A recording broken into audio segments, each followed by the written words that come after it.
सर्वप्रथम सर्वांना जय शिवराय. मित्रांनो, आज जसं तुम्हाला मी 2-4 दिवसापासून वारंवार सांगतोय त्याच पद्धतीनं विजांच्या कडकडाटामध्ये बार्शी असेल, धाराशिव असेल, सांगली असेल आणि त्याचबरोबर लातूरकडे येणारं वातावरण हे सक्रिय झालेलं आहे आत्ताच्या क्षणाला. आणि हे वातावरण पुढे सरकत जाणार आहे महाराष्ट्राच्या दक्षिणेकडे भागांमध्ये. वातावरणाची व्याप्ती जी इंटेन्सिटी असते ती देखील खूप मिडियम आहे, पण जिथे बी जाईल तिथे वारं, काहूर, पाऊस, अनेक ठिकाणी विजा वगैरे चमकणे तुम्हाला पाहायला मिळणार आहे. ठीक आहे, हे वातावरण आता संध्याकाळी कुठे जाईल आणि पुढे 31-31 कुठे राहील हे शॉर्टकट व्हिडिओमध्ये पण सांगितले आणि ह्या व्हिडिओमध्ये पण तुम्हाला लाईव्हच्या माध्यमातून सांगण्याचा प्रयत्न करतोय. सध्या चालू असलेला सांगली जिल्ह्यातल्या काही उत्तरेकडील भागांमध्ये, साताऱ्याच्या दक्षिणेकडील भागांमध्ये, सांगोलीमध्ये देखील काही ठिकाणी, दक्षिण महाराष्ट्रात अनेक ठिकाणी वातावरण हे पावसाचं सक्रिय झालेलं आहे. त्याचबरोबर सोलापूरच्या दक्षिण भागाकडे देखील आगमन करणार आहे, पश्चिम भागाकडे देखील आगमन करणार आहे. इकडे लोहारा, खुर्द, उमरगा भागामध्ये देखील तो वादळी वाऱ्याचा प्रभाव टाकणार आहे. उमरगा, लोहारा, खुर्द या भागातल्या शेतकरी जनावरं आपल्या सुरक्षित ठिकाणी बांधायचे. निलंगा पट्ट्यातही हा वातावरणाचा प्रभाव पाहायला मिळणार आहे. इकडे जवळपास केजकडे, माझा सोंब्याकडे देखील तुरळक ठिकाणी मजल मारू शकतो इथे. आणि रात्री बेरात्री इकडे परभणीकडे थोडासा काहीतरी भागामध्ये इफेक्ट आहे त्याचा. नंतर लातूर, नांदेड पर्यंतची मजल जाऊ शकते. वातावरण खूप खराब आहे आणि भाग बदलत पद्धतीनं मोजके भाग का होणार लातूर पर्यंत मात्र त्याचा पराक्रम काही ठिकाणी जास्त आहे. त्यामुळे ज्यांची हळद वगैरे झाकायची असेल त्यांना मी कालही सल्ला दिलाय, सकाळी सांगितलं, आताही लाईव्हच्या माध्यमातून सांगतोय. थोडा वेळ आहे तुमच्याकडे यायला तर तुम्ही हे लाईव्ह बंद करून जाऊ शकता तिथे नियोजन करायला. कुठला जिल्हा? लातूर, सांगली असेल, सोलापूर असेल, धाराशिव असेल. परभणीतही दक्षिण भागाकडच्या शेतकऱ्यांनी, बीडच्या केज वगैरे भागातल्या शेतकऱ्यांनी ही कामे करू शकता. ठीक आहे, आता पुढच्या अंदाजाकडे वळूयात, ज्यासाठी तुम्ही मागच्या बऱ्याचशा व्हिडिओमध्ये ते पाहिलेलं आहे. 30-31 बद्दलही बोलणार आहोत. तत्पूर्वी तुमच्या माहितीस्तव सांगण्याचा प्रयत्न करतोय की हे वातावरण जे आहे प्रत्येक आठवड्याला, तुम्ही म्हणता एखाद्या अंदाजाने आम्हाला अगोदर सांगितलंय, हे तुम्हाला मी प्रत्येक व्हिडिओच्या अगोदर सांगतोय की हे प्रत्येक आठवड्याला बनणार आहे. आता हा 30-31चा सप्ताह 2-4 दिवसाचा प्रभाव झाला की लगेच पुढे 8-9च्या पुढे देखील 12-13च्या पिरियडमध्ये देखील हे वातावरण आहे. परत 21-22च्या हिशोबामध्ये देखील वातावरण आहे, सक्रिय राहणारच आहे. याला कुठलाही इलाज नाही, कारण की टेम्परेचर इतक्या हाय लेवल आहे. समुद्राच्या पाण्याचं वाफेमध्ये रूपांतर होणं, एमजीओ सारखा किंवा लो प्रेशर सारख्या घटकांमुळे हा पाऊस पुढे सुद्धा येत राहणार आहे. त्यामुळे सतर्क राहा, कामं करत राहा, पण कामाचं नियोजन देखील ठेवत राहा. अशा पद्धतीचा सल्ला तुम्हाला वारंवार देण्याचा मी प्रयत्न करत राहील. तर 28-29 सुद्धा प्रभावशाली जास्त काही कुठे नाही, ती कर्नाटकमध्येच आहे. आजही कर्नाटकमध्ये अनेक ठिकाणी पाऊस चालू आहे. डायरेक्टली आता 30 तारखेबद्दल आणि 31 तारखेबद्दल बोलण्याचा प्रयत्न करतो. हे पहा, 30 आणि 31चं वातावरण जे आहे ते पश्चिमी विक्षोभ, ज्याला WD आपण म्हणतो, त्याचा प्रभाव पुणे जिल्ह्यामध्ये आहे. सांगली तुरळक ठिकाणी आहे 30 तारखेला. नाशिक क्षेत्रामध्ये देखील अनेक ठिकाणी याची व्याप्ती जी आहे ती 25% एवढी आहे. मागच्या तुलनेमध्ये कमी अधिक प्रमाणात आहे, पण सतर्क सगळ्यांनाच राहायचंय. नुकसान तुमचं होऊ शकतं. गावखेडे कोणते असेल हे सांगणं कठीण असतं, पण ह्या गावखेड्यातल्या शेतकऱ्यांनी सतर्क राहायचं. तालुक्यांची नावं घेतोय. इगतपुरी असेल, नाशिकचा दक्षिणेकडील भाग असेल, पूर्व भाग असेल, येवला असेल, या भागामध्ये आहे. साक्री वगैरे भागात देखील याची व्याप्ती बऱ्यापैकी आहे, त्यामुळे त्याही भागातल्या शेतकऱ्यांनी सतर्क राहायचंय. इकडे बघायला गेलं तर जळगावमध्ये देखील त्याचा प्रभाव आहे. वारं दाखवते मॉडर्नसार, पण ते टिकणार देखील आहे. ठीक आहे, छत्रपती संभाजीनगरच्या भागामध्ये आहे, कन्नडमध्ये आहे, वैजापूरमध्ये देखील आहे, अहिल्यानगरमध्ये सुद्धा 30-31चा पाऊस आहे. 30लाच तुम्हाला सुरुवात करेल. 4-5 दिवसामध्ये काय करतील करा. त्यानंतर हा 30 तारखेचा पाऊस धाराशिव जिल्ह्यामध्ये मोजक्या ठिकाणी आहे, बीड जिल्ह्यामध्ये आहे. जालन्यातही हा प्रभाव टाकू शकतो. जालना का लाडका नाहीये. जालन्यामध्येही काही ठिकाणी रामनगर पट्टे वगैरे भाग आहे. जालना सरळ रेषेमध्ये मंठा साईडला मोजक्या ठिकाणी, लोणार, लोणी परिसरात, लोणार मेहकर परिसरात देखील याचा काही ठिकाणी प्रभाव आहे थोड्याफार प्रमाणामध्ये. त्यानंतर मेहकर साईडला देखील 30-31चा प्रभाव आहे. आजचा काही नाहीये, पण 30-31चा राहू शकतो. वरती चिखली, देवळा राजा देखील भागाचा आहे. इकडे परभणीकडे जर पाहिलं 30 तारखेचा तर तिकडे सुद्धा आहेच. परभणी जिल्ह्यातही व्याप्ती कमी आहे.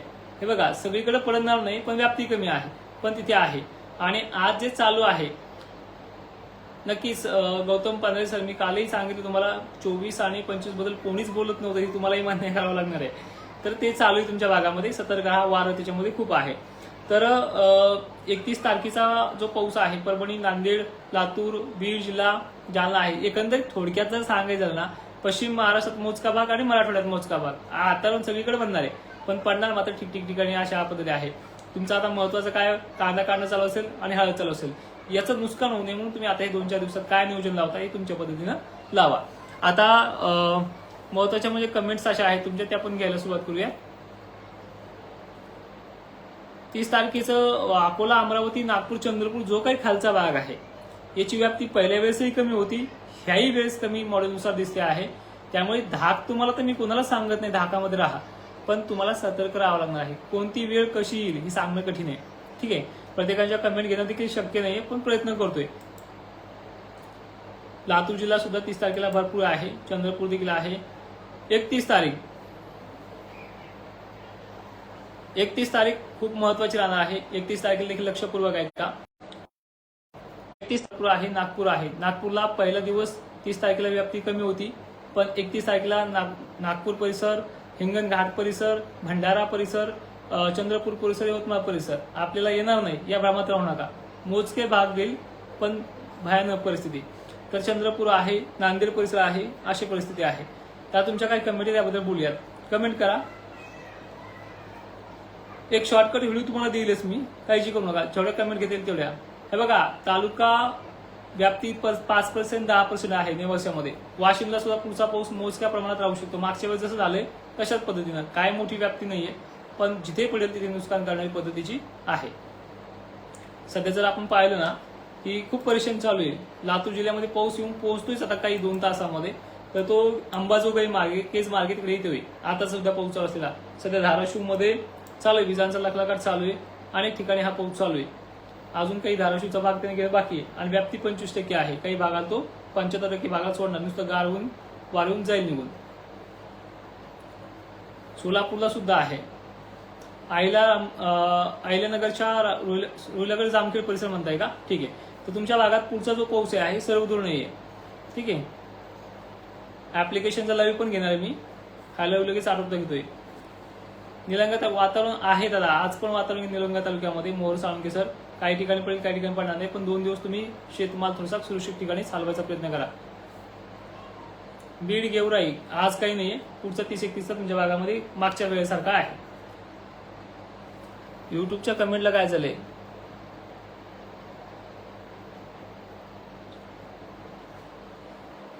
कडाष्टीला पुढचा आहे, जालना देखील आहे. कन्नड, सिल्लोड पुढची व्याप्ती जी आहे ती 15% आहे मॉडेलनुसार, म्हणजे 25 गावांना तरी पडेलच तो तुमच्या भागामध्ये. परतूर देखील आहे पुढच्या वेळेस, व्याप्ती कमी परतूरची. चला, गंगापूर पुढच्या वेळेस गंगापूर कमी अधिक प्रमाणात पण आहे. हे बघा, वातावरण जे आहे ना मागच्या वातावरणापेक्षा 25% एवढं आहे. म्हणजे पहिलं 35% होतं, आता हे 25 आहे. पण खाली जो काही भाग आहे मराठवाडा, त्या मराठवाड्यात अनेक ठिकाणी वातावरण असू शकतं. नक्की धन्यवाद. तुम्ही म्हणताय कांदा वाचला, पण बरेच जण लोक म्हणतात तुमच्यामुळे नुकसान झालंय. जय शिवराय. जूनमध्ये कळेल त्यांना ज्यांचं नुकसान झालं त्या भागांचं. बारामती परिसरामध्ये पुढचंही वातावरण आहे आणि आजचंही वातावरण खराब राहणार आहे. संध्याकाळी काही ठिकाणी पडेल, काही ठिकाणी पडणार नाही. हे समजून घेत चला शेतकऱ्यांनो. नाशिक, इगतपुरी 30-31 ला आहे. आजचं काही नाही. तुम्ही विचारता ना, आजचं विचारताय का उद्याचं विचारताय हे पण सांगत चला. लातूर जिल्ह्यातल्या कोणी शेतकरी असेल त्यांना एक विनंती आहे, तुम्ही अजूनही तुम्हाला वेळ आहे. पुढच्या 2 ते 3 तासामध्ये तुमच्याकडे पाऊस येऊन पोहोचतोय. भुकला तर चांगली गोष्ट आहे, पण 25 ते 35% व्याप्ती तुम्हाला रात्री कोणत्याही टायमिंगला होऊन जाईल. सांगलीला भरपूर असा गारपिटीचा धोका आजही बनलेला आहे. सांगलीचं कोणी असेल, सांगलीची दक्षिण भाग, सांगली शहर परिसर भरपूर आहे. अकोला, पातूर पुढचं वातावरण बरं आहे तुमच्या भागामध्ये.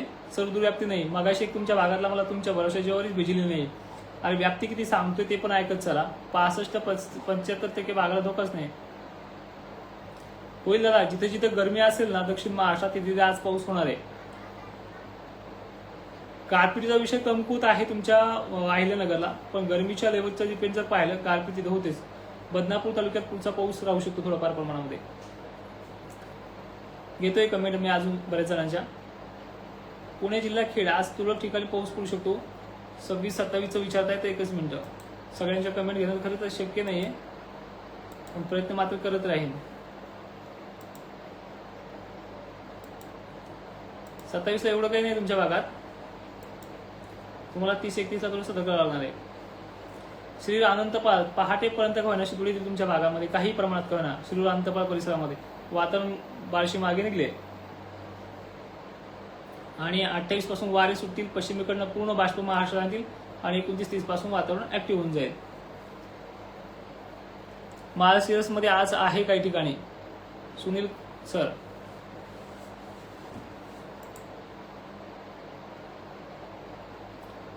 31 तारखेबद्दल बोलतो तुम्ही, लक्षात घ्या. 31 तारखेला अकोला अमरावती परिसर आहे. त्यानंतर खाली भंडारा गोंदिया जो काही परिसर आहे तो पण आहे 31 तारखेला, लक्षात घ्यायचा तारखा. आणि विषय म्हणजे छत्रपती संभाजीनगर. मी तुम्हाला सर्वांना एक शॉर्टकट व्हिडिओ देतो. नक्की दादा, धन्यवाद.